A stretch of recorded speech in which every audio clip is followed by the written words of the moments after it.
It's 4 o'clock in Los Angeles. It's 6 o'clock in Chicago, and it's 7 p.m. in Philadelphia. Hello, everybody. This is America's Popcast. What's the buzz? I am the Maddog. Tonight, a very, very special look at the world of comedy, particularly comedy teams. With me tonight, the author. He literally wrote the book. The annotated Abbott and Costello, my special guest for tonight and tomorrow, is Nick Santamaria. Nick, welcome to the show, my friend. How are you? Thank you, Angelo. It's a pleasure to be here. Thank you for having me. I'm well. Thank you. It's great to have you. See, Nick could have done the old line: "Is that's nice to be had," or he wouldn't do that. Cal Yater has joined us. Big Cal. He is our resident. He's our resident actor. Cal is a sometimes actor whenever he can get some work. But tonight, Cal, I want you to pay attention closer because we have the master with us, Nick Santamaria. Just tell everybody a little bit about Nick. Nick Santamaria is an American actor, comedian, writer, musician known for his extensive work in musical theater. And he has done television, film, and radio, as well as some stuff you're going to see tonight. And multi-talented performer, he is also the author and film historian specializing in classic comedians. This book is a perfect example of where Nick's head is. And I'm going to tell you what, he put a lot of head into this book. It's a great trip down. If you guys love Abbott and Costello, for that matter, any comedy teams of the 40s and 50s, you got to read this. And if you don't know where to get it, contact the show or go on to Amazon. Nick Santamaria is all over the place. He's kind of like horse manure. He's spread everywhere.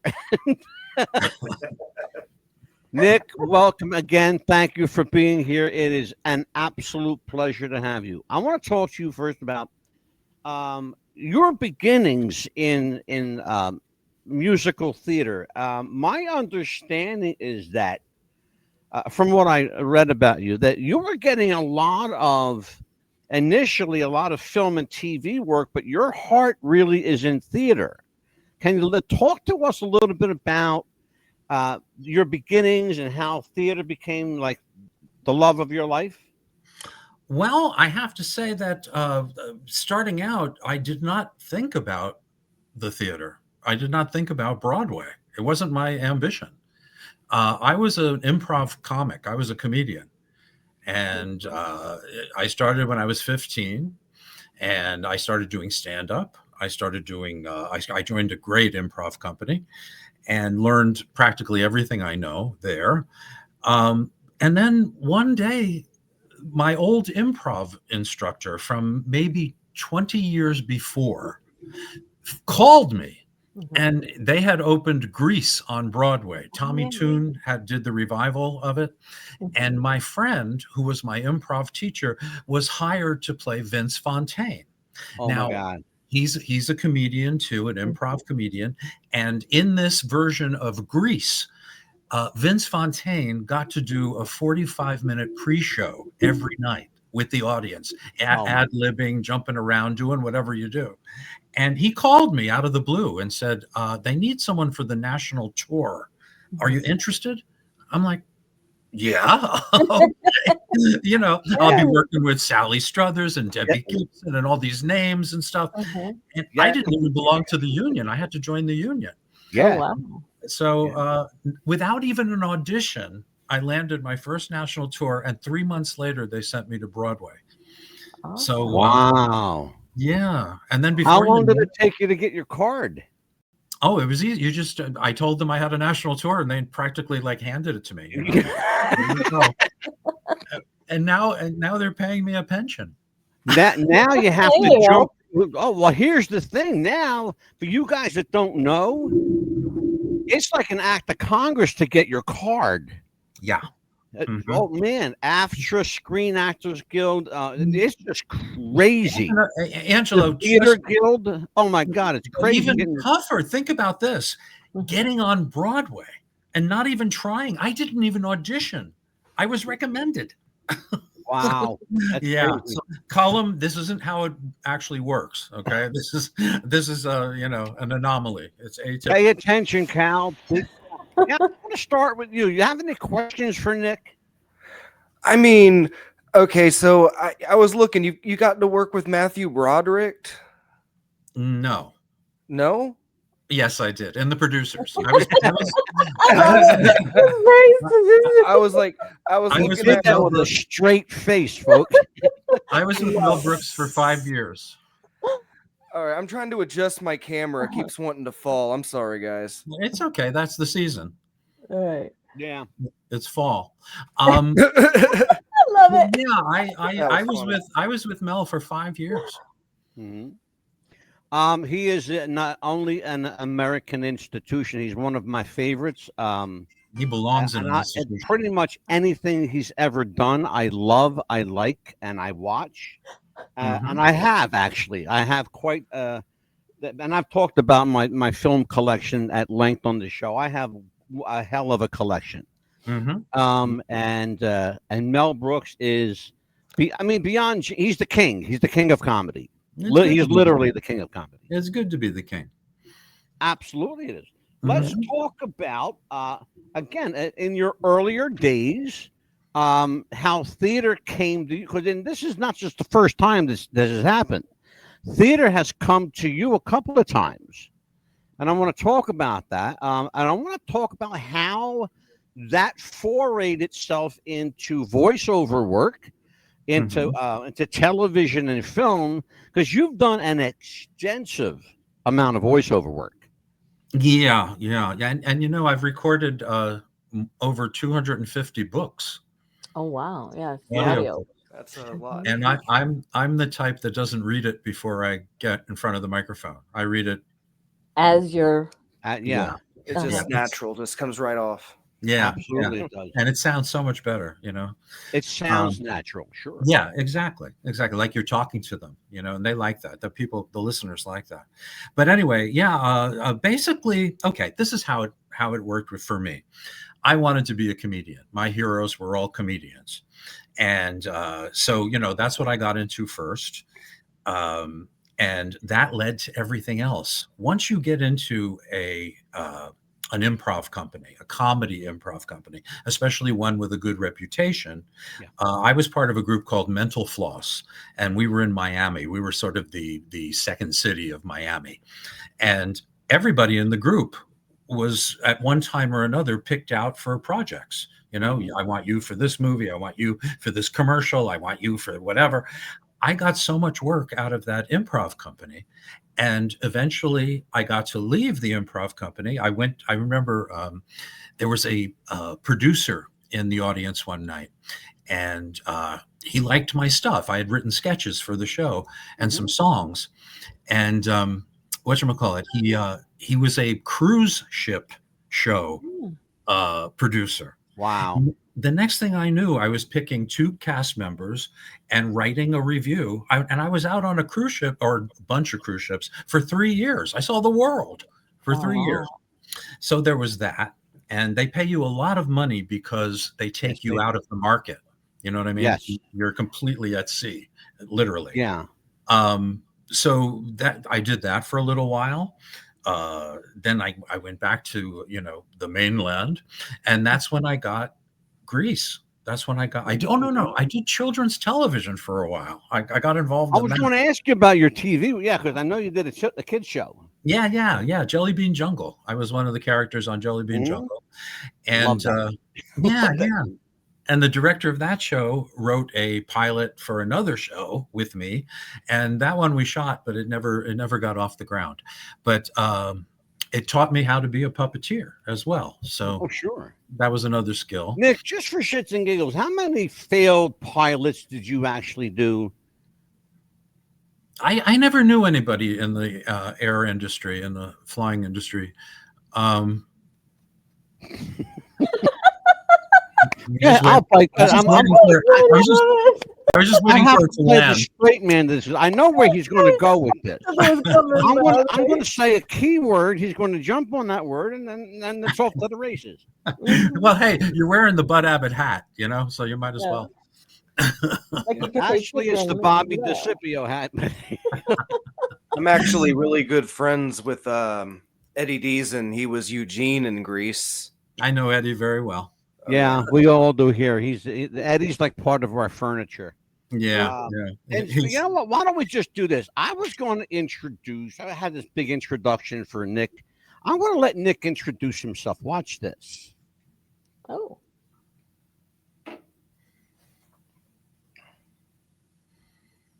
Hi, my name's Nick Santa Maria, and I do impersonations as a hobby, really. I occasionally use them in my work. I'm an actor, comedian, whatever. So, be gentle. I'm not shaving because it's my day off, all right? Okay? All right? Here we go. But Hildy, you've got to do it for the paper. Don't you understand? You're a newspaper man. Darling, there's a body in the window seat. I don't know. Cary Grant. How about this one?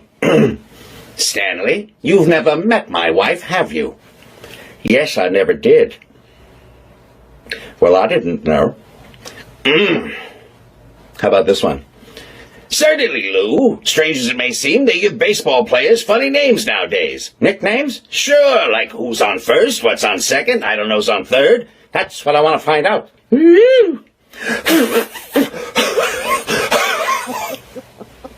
How about the Three Stooges? Hey, Applehead, what are you doing? I can't see, Bo. Why? My eyes are closed. Oh!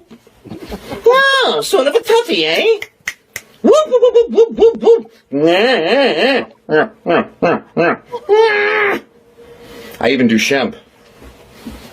Hold on a second there, I'll take care of it right away. And finally, what? I didn't do the whole thing. There's a whole badness. No hitting or hurting. I'm a bleeder. Oh, Dean. Oh, the whole badness. There's a hurting bed. I'll go. I'm leaving now. Out this way. Oh my God. I hope you don't mind. I took some liberty with this clip. That's hilarious. Yeah, really. I like the writing. Thank you. Good, Eddie. Yeah, Eddie's one of our buds here. Eddie talks loud. I really should, if you're talking about an introduction, I really just should start with probably from the age of 5. I've been a movie nut, and I mean, it was a way to get my parents' attention, basically, and I went overboard and became obsessed with old movies, and now I'm like a walking encyclopedia, I'll tell you what, brother. I have been referred to, and Amelia can tell you by people that have been on the show. I have been referred to as the walking Encyclopedia Britannica of entertainment. Yes. And so you and I are, we really are. I feel like I've known you for years, and maybe because I had your book like 5 times. But every time I book Nick, something happened. It was like, stop already. I know, stop the world. Let me get off. Stand still for a minute, right? One of the things. Oh, well, go ahead. You know what, Amelia? I'm going to go to you now. Why don't you talk to Nick for a minute? You had mentioned that you were in the comedy since you were 15 years old. Who was your idol before then or during the comedy years of 15? Well, just so you know, the show business that I grew up loving was gone by the time I was ready to work. You know what I mean? It was a thing of the past. But anyway, my heroes, my very first hero was Lou Costello. He was the one I saw when I was about 5 or 6. And I said, that's what I'm going to do with my life for the rest of my life. And I knew what I was going to be from the very, very beginning. And it never veered. It never changed. But the other one, I would say the Marx Brothers. It was Abbott and Costello and the Marx Brothers were the 2 absolute heroes. What a great segue. What a great segue, Nick. Check this out. That's beautiful. That's just beautiful. The only ones, Wheeler and Woolsey were the ones that came late to me in life. They didn't show them in New York when I grew up. So, but I really like them. Do you like them? I want to wait, Angelo, do you like Wheeler and Woolsey? Oh my God, yeah. Now, do you like Dorothy Lee? God, I haven't heard that name in forever. She was one of my dearest friends, Dorothy. Really? Mm-hmm. I'll tell you who I know. I know Ruta Lee. Oh, I know. Ruta used to pinch my ass every time she saw me. I know, right? Yeah. But, you and I probably know the same. Do you know Harlan Bowl? Who? Harlan Bowl. He's a publicist. No, I don't know him.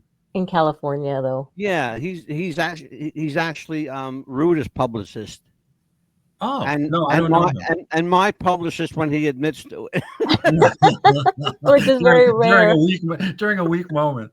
But for those of you who had just joined, we are with Nick Santa Maria talking comedy teams in particular. And Nick is the author of a hell of a book, The Annotated Abbott and Costello. It is an amazing read. It's a thick read, so you better have some time to dedicate to it. And it's filled with pictures and anecdotes and stats and facts and figures that are important if you're going to be in any way, shape, or form call yourself a fan or a historian of comedy, because by God, that's just the way it is. We are looking at Martin and Lewis, Dean and Jerry, and Bud and Luke, Bud Abbott and Lou Costello, Abbott and Costello and Biffle and Schuster. That's Benny Biffle and no first name Schuster. Sammy. Sammy Schuster.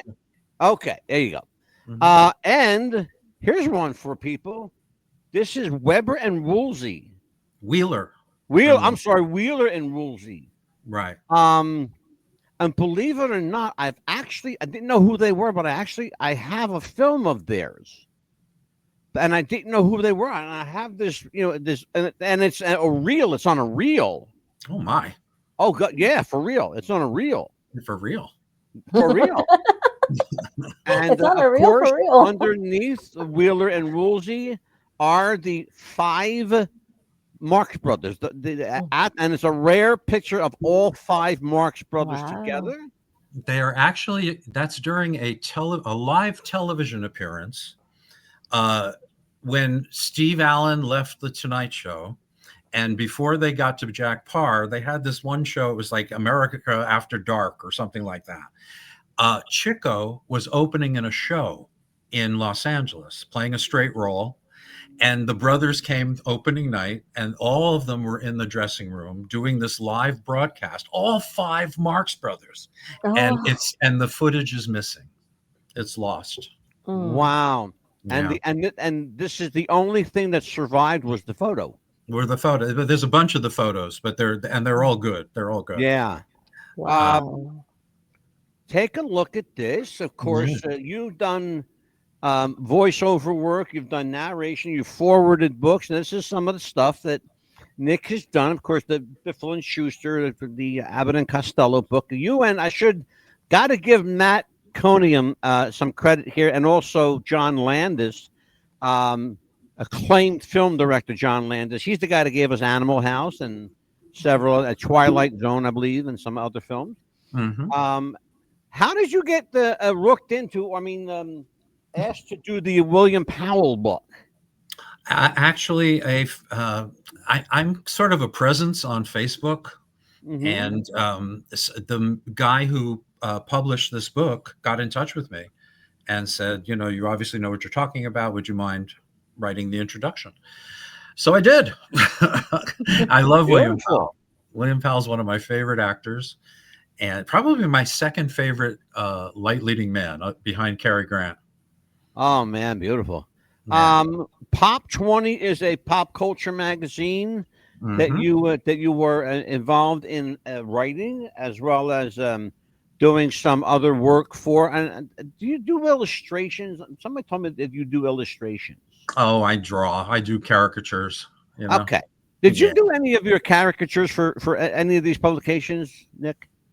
No, actually, I didn't. It's something I do mostly on my own, Okay, fun. Just kind of doodling around. Yeah. And of course the Marx Brothers, there's Groucho. Yeah, I was on that podcast quite a few times, the Marx Brother Council podcast. Yeah. By the way, speaking of podcasts, Nick has a great little show called Abbott and Costello Meet the Podcast. You have to take some time and spend some energy with that. And of course, we're on episode. We just published episode 39. Wow. Wow. We're on episode tonight. You are episode 746. Wow. I don't look any older than 745. Right? Let's talk about, and you and I talked about this before we went on the air, and I was shocked to find out that you actually knew Don't Holler. Don't holler. Don't holler. Don't holler. I love these guys. Are you Harry, Rich, Al, and Jimmy, the Rich brothers. Mm-hmm. Yeah. They were iconic. Yeah. They were right up. In fact, in some people's vernacular, they may have actually surpassed the Marx Brothers in timing, delivery, comedy, material, writing. So if you can be objective, and I know you can, where do you hang your hat when it comes to and I hate to compare, but the Marx versus the Ritz? Okay, I don't think there is a comparison because they are two different animals. The Ritz brothers pretty much have the same personality, except Harry, who is a bit more enhanced, as the star of the act. But they're all the same. In fact, most people I know can't tell them apart. Yeah. The Marx Brothers are three very individual characters. Yeah. And but the Ritz Brothers also are a song and dance act. Yes. Which is basically my favorite thing that they do is it's the best. It is just the best. When I tell you, I think you and I were born too late. I really believe we were born too late. Well, I was born around 9 a.m. It wouldn't surprise me. Wasn't too late. It really wouldn't surprise me if in some other life, Nick and I were, you'd be saying, Abbott and Costello who? He didn't get it, I don't think. But I know, Amelia, thank you for listening. I appreciate it. I'm getting good laughs over here, Angelo. What I missed, Neil? I got it. He said that you were born too late. He said he wasn't. He was born at 9 a.m. Oh, boy. But okay, the Ritz Brothers. I met Jimmy and Harry in Miami Beach. I went. It was their last live performance. It was 1979. I went backstage and actually went to see the show all 5 times.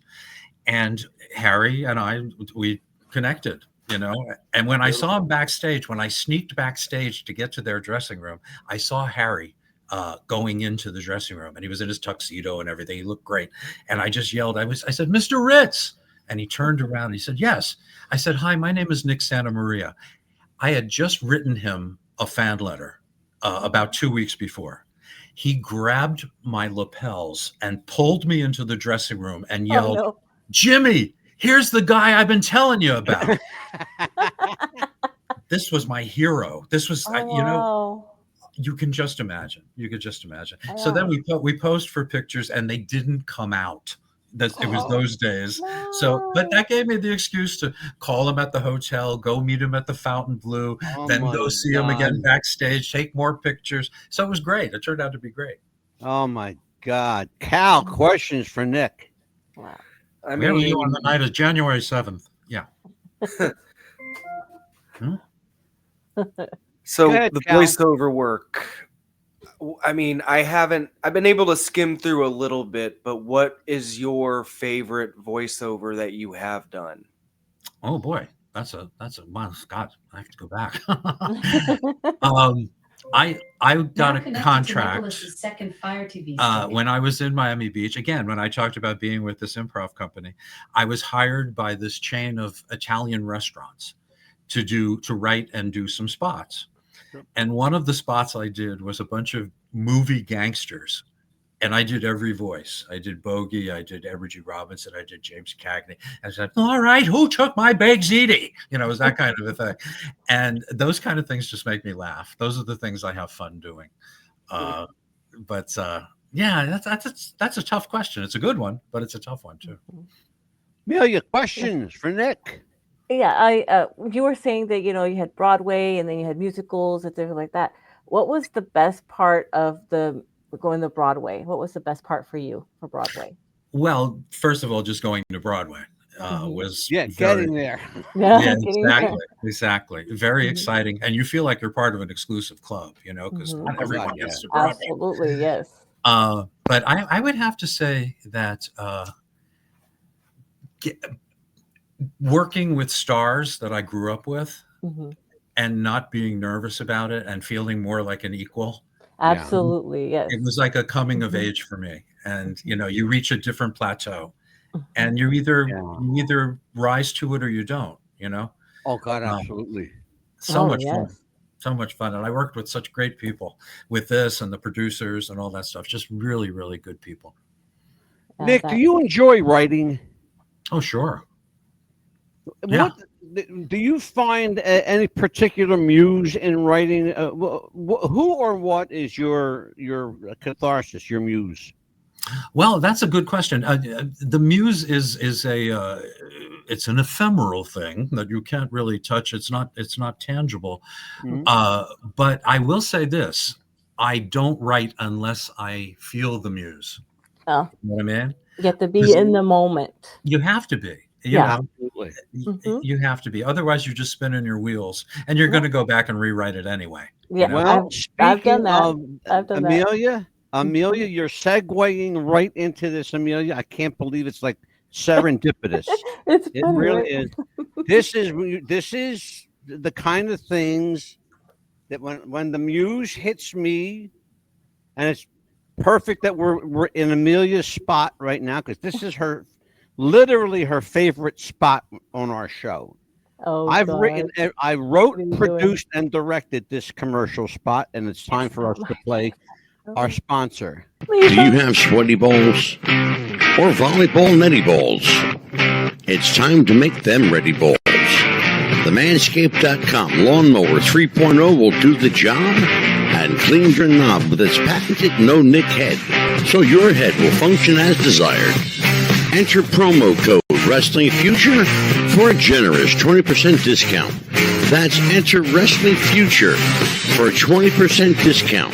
Manscaped.com and Wrestling with the Future, going balls to the walls with Manscaped.com and the Lawnmower 3.0. Your balls will thank you, and so will we.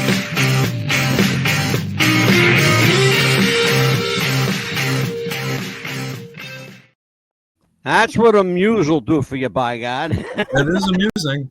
It is amusing, right? It is amusing. Boy, it made me feel a little testy. Oh, good Lord. I want you to calm down, man. I want you to calm down. All right? Calm down, man. That's funny. That spot is playing in 130 markets right now.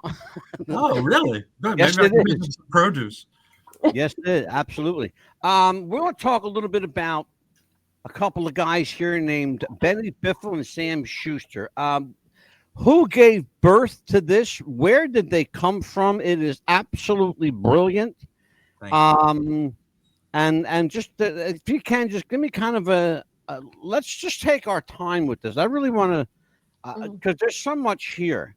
I want to know about Benny Biffle and Sam Schuster. So tell me what you can. I met Will Ryan, one of the brilliant voice artists and musician. He's a virtuoso on the strings. He's just incredible. But anyway, I met him in 2006 and we hit it off. In fact, he brought his ukulele with him to the very first meeting I had at a mutual friend's house. And we started singing together. And we blended like that, the harmonies and everything else. And so we felt very comfortable with one another and we just started talking. And eventually we started meeting for meals and stuff like that. But it was Will who came up with an idea. He said, you know what? We should be a comedy team. And I said, okay, fine. He went, but no, we should be an old comedy team, a comedy team like from the 1930s. And that's what I wanted to jump on. It is absolutely brilliant. It's a stroke of genius. That no one and I mean that. And I said this, on your Facebook page. I'll say it publicly here. It's absolute brilliance. Thank you. Someone didn't come up with this previously, and I'm glad they didn't, because it wouldn't have worked. It could not have worked. Thank you. Absolutely, and I say that again in all sincerity. It is absolutely brilliant, and I take that as quite a compliment coming from you, because you know your stuff. You know what I mean? Thank you. And of course, Will is not with us anymore. He passed away in 2022 of cancer. And but I'll tell you what, and we talked about this prior to going live on the air, that the two of you look like you were from that period. Where did you find other actors and actresses, particularly the woman who goes something? How does she say it? Don't be vulgar. You know what I mean? Yeah, you know which one I was talking about. Don't be vulgar. Yeah. She turns out to be the art thief. Yeah, I'll show that clip here in a bit, but I want to, before I show the clip, I want to talk a little bit about. Well, let me tell you. Let me go back, because I was telling you about the derivation of how it came about. Sure. You know, and I really didn't get it out. But I'm sorry. I just took a laxative, and I feel it coming. So we decided to do this thing. He came up with the name. How about Biffle and Schuster? I'm like, no, what? Let's use our own names. You know, and he's like, no, let's do Biffle and Schuster. Well, we didn't do a whole hell of a lot with it, but we did tell a mutual friend about it, and that was Michael Schlesinger, who died last year. I'm the last man standing, and I'm worried.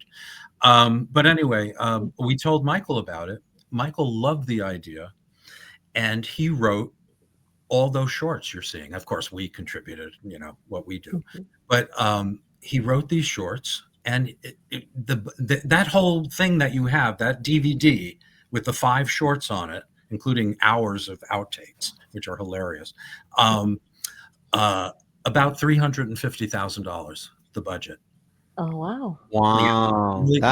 He put his life savings into it.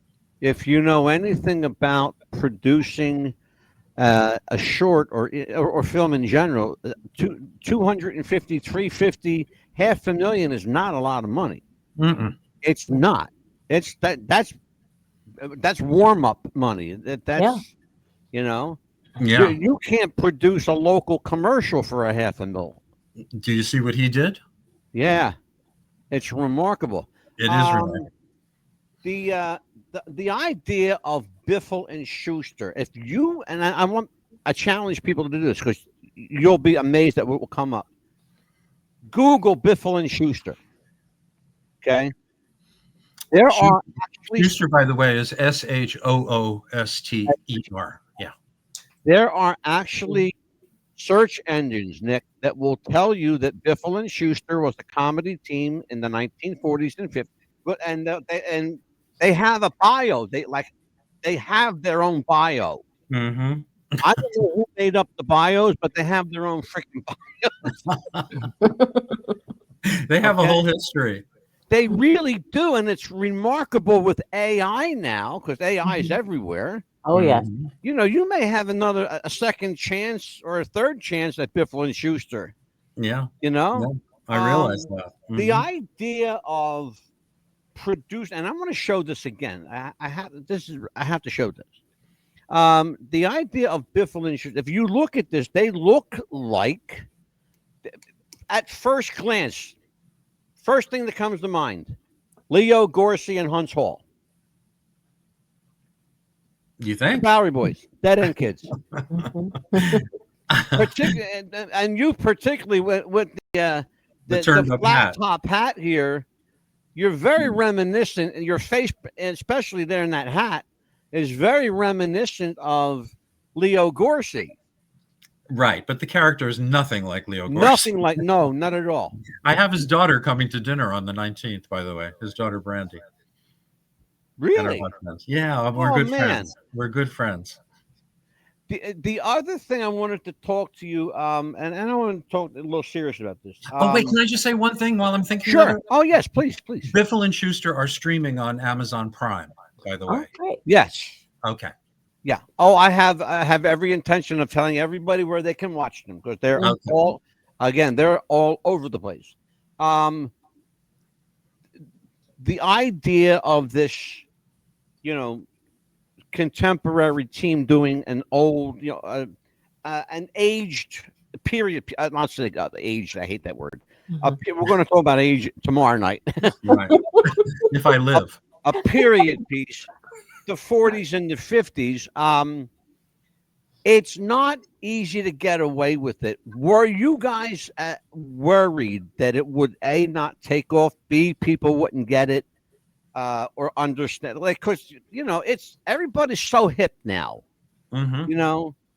and but I'm in of the Huey Lewis mindset. It's hip to be square, so I'm still Squaresville man. Yeah. So let's talk about that. I want to really get into the nuts and bolts of creating this team that looks like they stepped out of the 40s. Right. Well, first of all, the word hip is it means unhip. Basically, if you're hip, it means you're part of a crowd. You know what I mean? There's nothing special about you. So to be unhip is to be hip. There we go. Now, I can dig it. Now is a hip replacement, and then I think that. I'm with you. I'm with you on that one too, brother. Go ahead, Neil.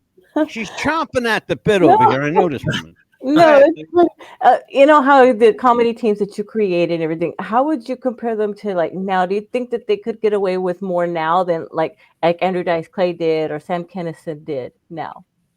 You mean our comedy team? Yes. Oh no, we would never go there. We would first of all, Will he never swore once in his entire life. Honest to God. I do the cursing. I was the dark side. But no, we were built to do like Abbott and Costello type wordplay, old vaudeville songs. There's one short in the DVD where I have to dress up like his wife because she leaves him before the ball starts for dinner. Oh, wow. It's that kind of thing. And Angelo, you'll like this. Yeah. At a film festival in Los Angeles and Hollywood, they showed that one that I'm talking about, where I have to dress up, and they showed it on the big screen at the Egyptian, and you know how exciting that is. And I'm sitting there watching, and there's this lady behind me who is just screaming. She's just laughing, like right in my ear. Oh, no. And finally, the thing ends. The lights come up, and I feel a tap on my shoulder, and I turn around, and it's Chris Costello. Wow. She loved it, and I said, "You should love it." I was doing your father. My dad, and I wear my father's hat to keep me close to him. My father made his living in the restaurant business, but for a long time he worked at racetracks. And one of his best customers was Bud Abbott. Really? Bud loved to play the horses. So did Lou. Bud, oh yeah, I know. My grandfather actually, when he was working the tracks, waited on Lou Costello. He was a big pony player. Lou owned horses. Oh yeah. Yeah. He was a Jersey guy. He had Patterson. a home here. Patterson. Yeah, Patterson, New Jersey. Burt Wheeler too. Well, here you go. Where did the Ritz brothers, Marx brothers, Martin and Lewis, and Abbott and Costello all get their start? Oh. How did they get their start? I think they were all born, and I think that was their big start. But no, let's start at the beginning. Let's give. No, you're believe it or not, you're actually right. They're all from New Jersey.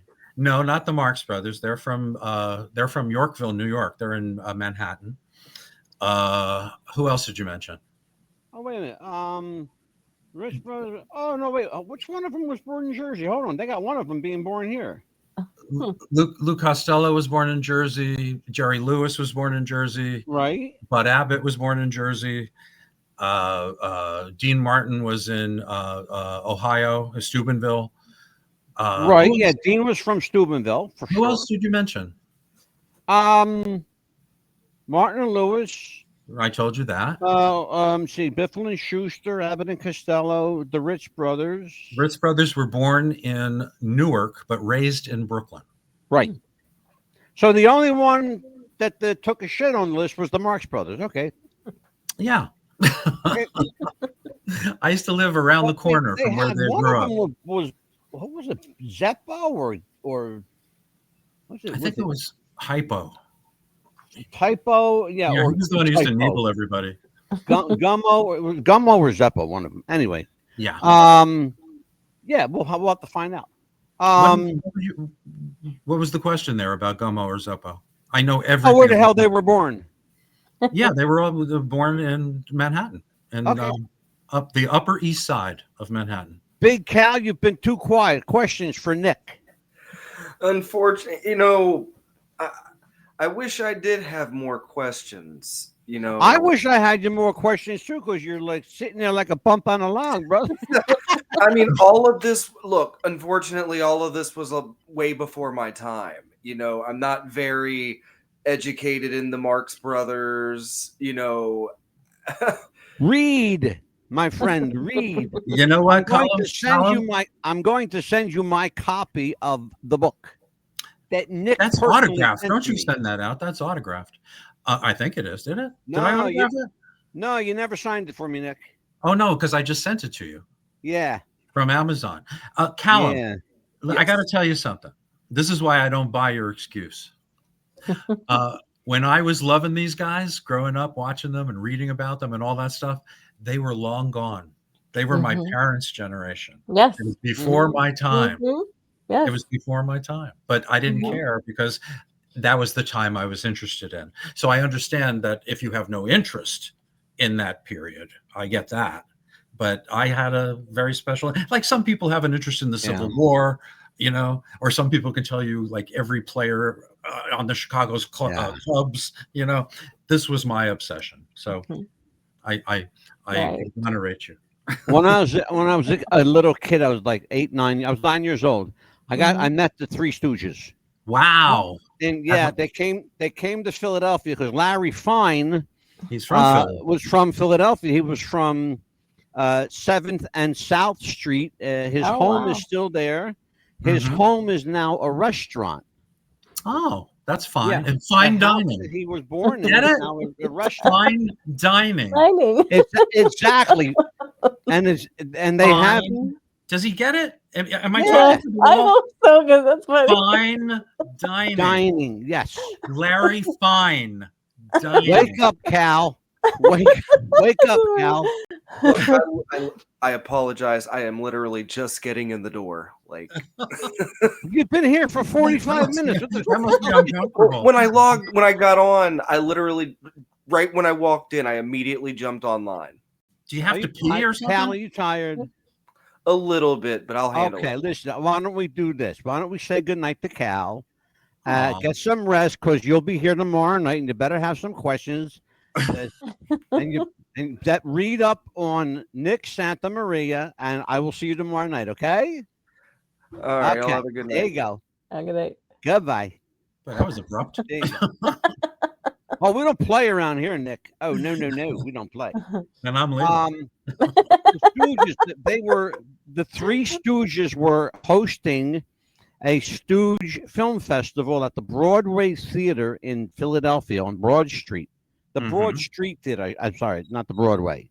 The Broadway is where I go to see theater, actually. I'm a member there. I love you and I are simpatico in that. I love theater. I love there's nothing like live theater.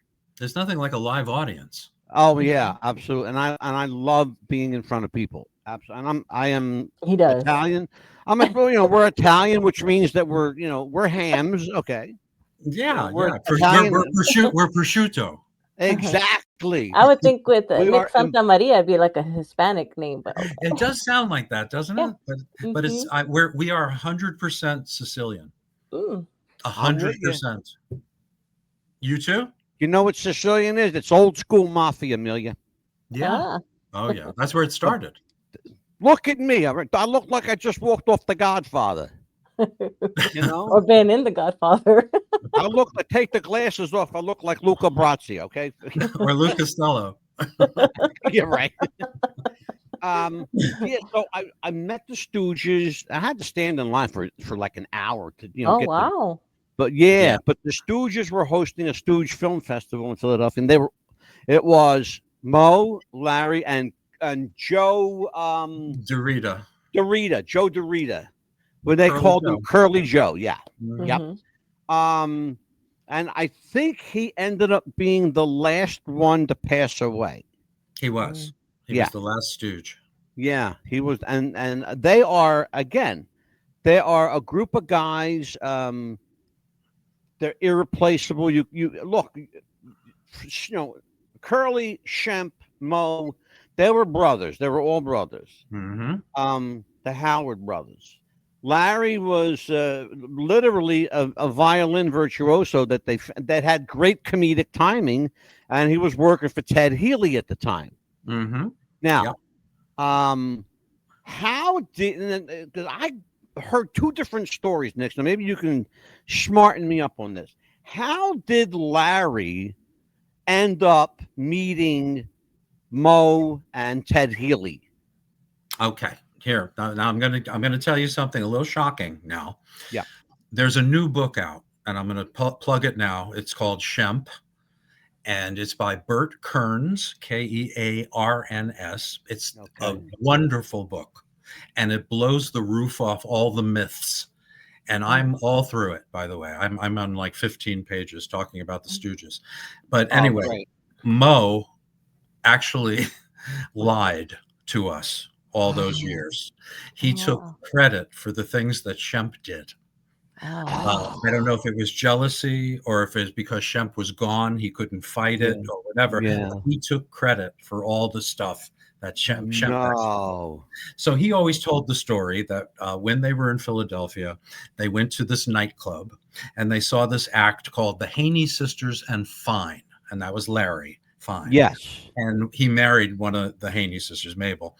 But anyway, Healy and Shemp went. Mo wasn't even with the act at that point. And they saw the act and they loved what Larry did. They loved his funny dancing. He used to do this Russian dance, down kicking his legs while he played the violin. So they went backstage and they made him an offer.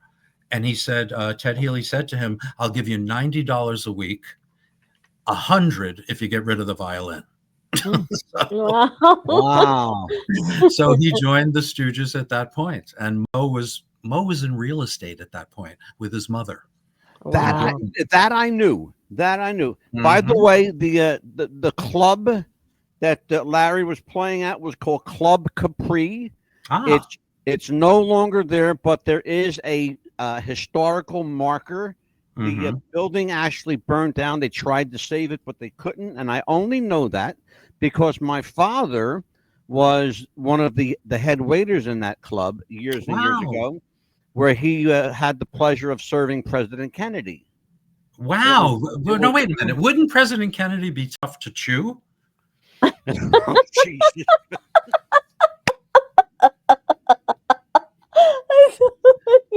Oh, I knew he was gonna come with it. I was ready. I was ready. Well, after November 22nd, he didn't move around as much. He was easier. He was easier to cut. Yeah, right. He's pretty sick, isn't it? Okay, Amelia. This is what we're in. This is what we're in for tomorrow night. I know. I can't wait. But this is hilarious. Have you ever thought of? I'm sorry. Club Capri. Yeah, Club Capri. Yeah, and I understand those are the pants he was wearing as well. What were you saying, Amelia? Have you ever thought of like doing something like more like a drama, more serious mystery kind of work as well?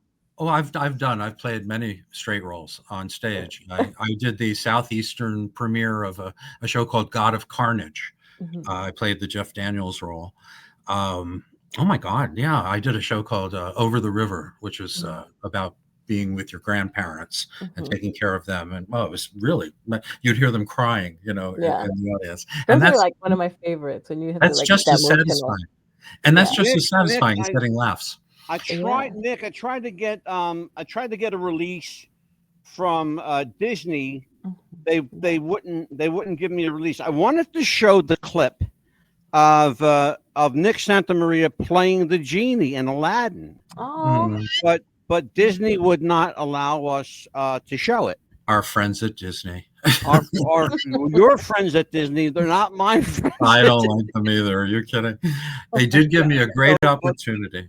They gave me a great opportunity, and that opportunity led to The Producers with Mel Brooks. Somebody saw me doing the genie. One of the things, the other things that 2005 that was. Can you fill me in on what is Bikini Beach Race? What is that? Oh my God! When I was doing the improv, is that show, one of those movies that you're not supposed to talk about? those are the kind of movies that you want to sweep under the carpet, you know? Yeah. Basically, I had a lot of fun doing it. I was one of the stars. I was like the third lead, and I got to be on the movie all 5 weeks, which was nice. But it was a very low budget TNA college kids in Miami exploitation movie. Yeah, like that. Dana Plato was the lead. Oh, good Lord, the late Dana Plato. Yeah, and she was a nice lady. I felt very bad about what happened to her. Yeah, you and everybody else, brother. Yeah, she was a sweetheart. One of the things that you are, I guess you want to say renowned for or known for is your incredible ability to put pen to paper and music to score. And you're a writer, composer. You are I would say, kind of a one-man band when it comes to this kind of stuff. You kind of write all the music, and you sing, you dance, you play. By the way, if you've never seen Amelia, have you never seen Nick play his ukulele? No, I need to look that up. Go to Facebook. It's worth the price of admission. Friend me on Facebook, Amelia. Oh, absolutely, yes. Oh, she will. She's got like everybody under the sun on Facebook. What do you got? Like 8,000 people. I'd like to meet your son. He must be large. So one of the things here. You played let's see, with Greece, I have all your credit. Oh, here we go. Let's talk about this. Older Than Dirt, a play by Nick Santamaria. Is that what it is? Oh, that was just I wrote sketches for that show. I was one. Oh, okay. I was going to say because they're giving you credit for the whole thing, babe. I'll take it. Hey, there you go. What the hell? Yeah. No. Real Men Sing Show Tunes. Absolutely. That's the one I would like to talk about. And play with puppets. We actually wrote a musical. Me and my partner, Paul Lewis, very talented kid. He's 60 something. Right? But anyway, but he's shorter than I am, so I call him kid. There you go. We wrote this musical, and it opened in Miami and did incredibly well. Then we did it in Los Angeles. It also did really well. And then producers took it to New York, and we had a New York show off Broadway. Awesome. And 28 songs, music and lyrics. And I'm very proud of it. Very proud of it. Playing now? When is it playing? No. This was back in, we were in New York back in 2015. Oh, 15. Okay. Gotcha. Yeah, that was a while ago. But it's a terrific show. I'm very proud of it. Do you have anything coming up in that meal I had earlier? How often do you some oysters, and I'm not sure which end they're coming up. Like this. Gonna be like this all night long, folks. I love it. This is why I don't get invited to parties, Angela. That's okay. Either do I. Oh shit. I would love to be able to see you in theater on the East Coast. How often do you make your way back to the home, the motherland? What, to New York? Yeah, the East Coast. Yeah. Well, I'm on the East Coast. Well, I thought you were in LA. No. I moved from LA in 2020 to take care of my mom. I'm her caregiver. Oh. She's 94. Oh, God bless. I just lost my mother. She was 90. I know, and I'm sorry about that. Yeah, thank you. Mm-hmm. Horrible. Yeah, horrible. It is. So I've been kind of semi-retired, living on my pension, and taking care of my mom, and everything's good. I really have no complaints. Well, I tell you what, if the creative spark ever hits you, and you feel like getting itchy with pen and paper, let me know, because I got a dozen places where you can play. I got places all over. Love to have you. Who's in our chat? Let's see here. It's Leon. Leon, does an actor who performs in prisons play before a captive? Oh, Leon, shut. Now you're getting like him. Oh my God. This is our friend Leon. He's God love him, but Leon he's got Leon, they have to be talented. They have to at least dance or sing, Incredible. Again, Nick Santa Maria is an American actor, a comedian, writer, musician, known for his extensive work in musical theater, film, television, and radio. And he is a multi-talented, listen to that word, Amelia, multi-talented. He's also an author and film historian specializing in classic comedy. Mm-hmm. You know what else I love, Angelo? You know what else I love? The Universal horror movies. Oh, I have them all. Passion. I wish I could turn the camera around to show you. I have the very first of the Universal horror movies to the current Universal schlock. I call it schlock horror, because it's it is so cheesy now. It's not even suspenseful. It's not anymore. Yeah, I mean, look how much blood in the black and Amelia. Okay, I'm going to tell you my age. Okay, I'm 66. I'm an old fart. Okay, he's like the Root, right? Yeah. You never saw blood. No. You never saw blood, but when somebody died, you knew they were dead. Oh yeah. Until they came back in the next film. Right. You never saw any of that overt violence until color came along. Yeah. But if you think about the black and white films, that Mummy, Frankenstein, Bride of Frankenstein, Son of Frankenstein, all the Wolfman movies, and I love Lon Chaney, man. Lon Chaney was amazing. He's my boy. It's not the Wolfman if it's not Lon Chaney. Okay. No, he was the Wolfman. That was his baby. Absolutely. Speaking of which, when horror meets comedy, are you a fan of when horror meets comedy? I am a fan. You know where I'm going with this, Nick. Oh, yeah. Well, if you read the book, you know that Abbott and Costello Meet Frankenstein is my favorite of the bunch. And it's also my favorite horror comedy. I think it's the best ever made. Absolutely. And I would put it in my top 10 movies of all time because it's a near perfect film.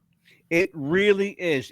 I'll tell you the two. You're going to, Amelia may think I'm nuts. In fact, Nick, you already know I'm nuts. Yeah, I wouldn't be here otherwise. Right? But the two films that I would consider equally as the best two films ever made, Abbott and Costello Meet Frankenstein and Back to the Future.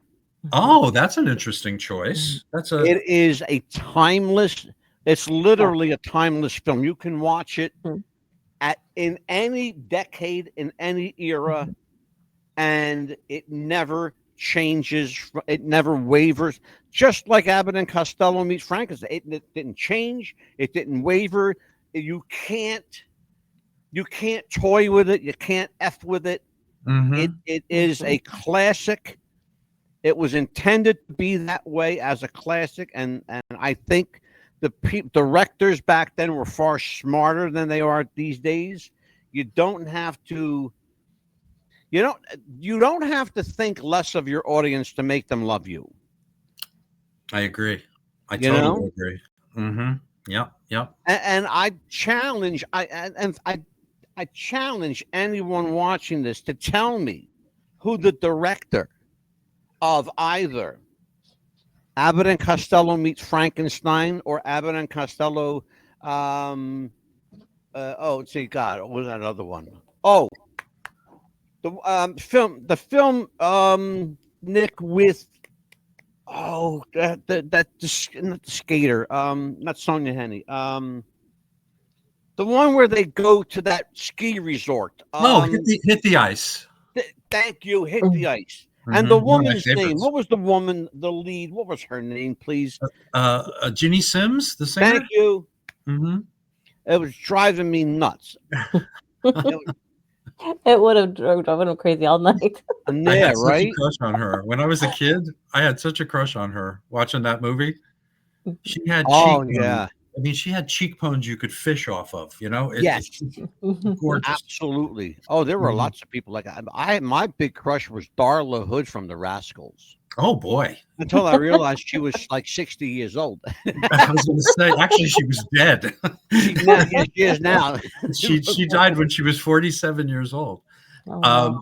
I know, sad. Yeah, young. No, but I had a new crush every week, and it was always someone who was probably dead by then. You know, I loved. There was this one, a second-rate actress by the name of Donna Drake, and she was in Road to Morocco with Hope and Crosby and all that. Yeah. I was head over heels with this woman who was, you know, long gone. I'm sure. Yeah. But there's got to be a room for me with mattresses on the walls. Wow. There was an era that will never be replicated in film. I'll go as far as to say 1942 to I'll push it into the 60s and say 61, 62, but I won't push it any further than that because I think from 42 to like 62 was the golden 20. Those were 20. Yeah. Those are 20 years that are etched in cinema history. They'll never be repeated. That kind of filmmaking will never again happen. Not unless somebody gets smart and decides to be creative and stop stealing other people's ideas. You know, you had original ideas at the time, and that's a big part of what we're going to talk about tomorrow, and that's going to tie in together. We're going to talk about how the industry discriminates against certain people, certain types, and certain ethnicities. I got news for you. We're just going to. We've never veered away from controversy on this show. How many times have we been banned? God, at least it's 3 years, about 50, 70 times. Probably 50, 60 times. No, I'm not. She's not even shitting you. I'm not. Wow. Oh, no, she's not. They can't keep us off because we have an amazing constitutional lawyer. We have the absolute right to free speech, and we exercise it here daily. Believe me when I tell you, my brother. Charles Barton, he said, was the director. Sound right? Charlie Barton. Yep. Charlie Barton. Thank you, Leon. See, you can come in handy for something. Schmuck. Leon's one of my buds. He's a good guy. I like Leon. Pain in the ass sometimes, but he's a good guy. He's funny. We are going to. Wow, this is already 8 o'clock. Holy shit! Yes. We are going to say goodnight to you, Nick. Before we do, plug anything that you would like to. Your social, your website. Where can people find Nick Santamaria merch and books and all that kind of fun stuff? Just come to my website, www.nicksantamaria.com. It's got film clips, it's got songs, it's got ways to buy my book, it's got I teach a history of film comedy course that you can purchase. But otherwise, if you just want to come and see what I do, it's the best place to do it. And listen to Abbott and Costello Meet the Podcast. We're on every platform you could possibly imagine, and it's free on YouTube.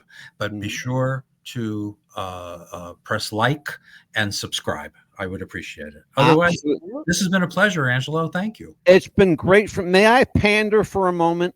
Oh, I love bears. I would love to be a guest on Abbott and Costello Meet the Podcast. Okay. I would love to be able to talk old Abbott and Costello film. Okay. Well, what I have to do is we've done it chronologically, and we're already done with the films. So right now, I'm going to be looking at the TV shows. I'm going to be looking at the other stuff they've done, even the cartoons. Oh my God! They have done their television stuff was groundbreaking for its day. Absolutely. Groundbreaking. Absurd. It was avant-garde. It was absurd. Oh, absolutely. That's the perfect word. Avant-garde. That's what it was. Yeah. You can't find anything like that anymore. Nothing. Amelia, what do we got coming up tomorrow night, Mil? Oh, we have Nick Santoria coming back. I love that guy. Absolutely. Hey, he's a great guy. He's one of my favorites. He's funny and stuff. And he wears his bathrobe. Absolutely. Look, hey, comfortable guy. Absolutely. Look, I've done half of this show. I've done in my pajamas. Okay. Well, hey, it's radio. The only thing different is the hat. I'm wearing a hat. He's wearing a hat. I got my pajamas on. Someone might come in. Thank you for joining us tonight. We will see you again tomorrow night with more of the book, and we're going to get into the nuts and bolts of how the biz really works for certain people and Let's stuff get like down that. and dirty, pal. All right. Absolutely.